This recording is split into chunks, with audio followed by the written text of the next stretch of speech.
Genesis chapter 32, verse 1 through 32.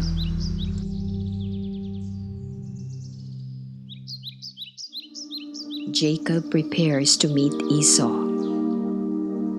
Jacob also went on his way, and the angels of God met him.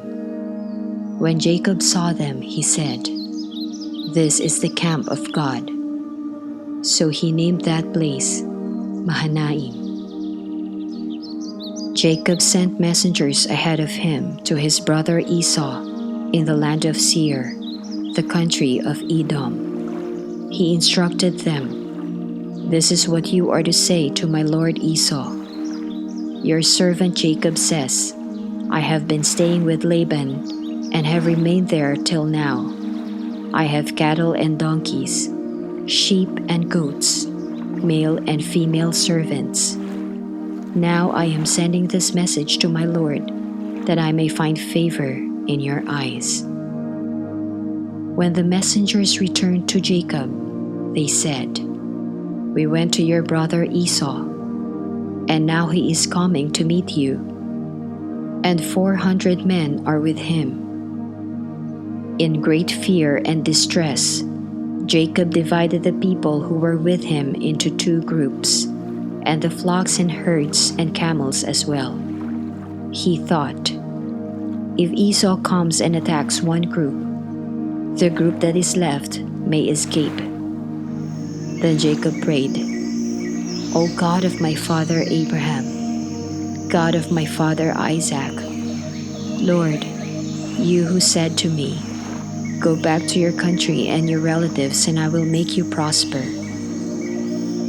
I am unworthy of all the kindness and faithfulness you have shown your servant. I had only my staff when I crossed this Jordan, but now I have become two camps.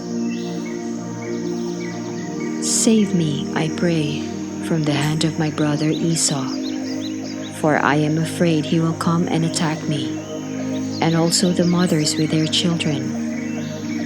But you have said, I will surely make you prosper, and will make your descendants like the sand of the sea, which cannot be counted."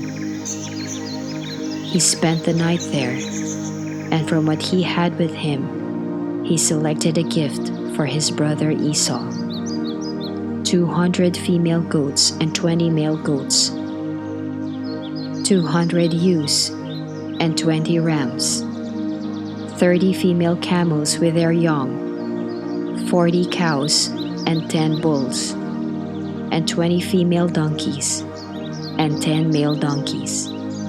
He put them in the care of his servants, each herd by itself, and said to his servants, "Go ahead of me and keep some space between the herds." He instructed the one in the lead, "When my brother Esau meets you and asks, 'Who do you belong to, and where are you going, and who owns all these animals in front of you?' then you are to say, 'They belong to your servant Jacob. They are a gift sent to my lord Esau, and he is coming behind us.'" He also instructed the second, the third, and all the others who followed the herds, "You are to say the same thing to Esau when you meet him.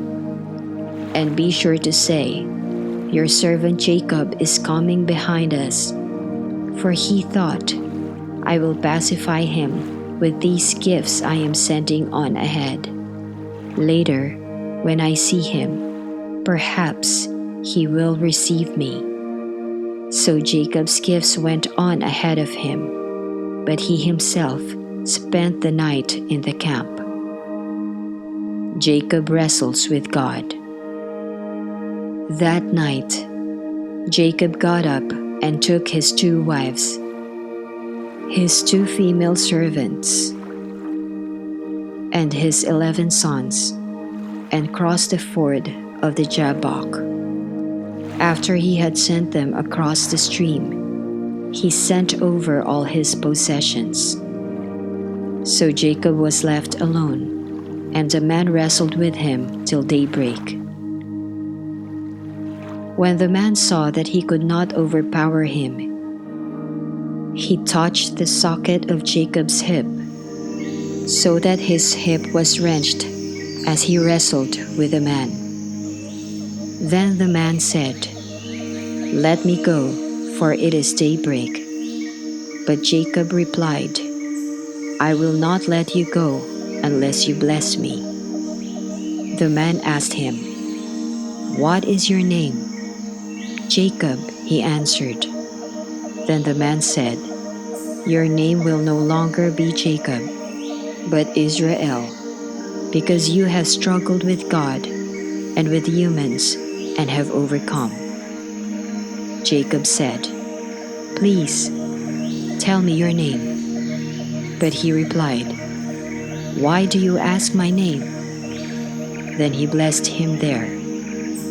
So Jacob called the place Peniel, saying, "It is because I saw God face to face, and yet my life was spared." The sun rose above him as he passed Peniel, and he was limping because of his hip. Therefore to this day, the Israelites do not eat the tendon attached to the socket of the hip, because the socket of Jacob's hip was touched near the tendon.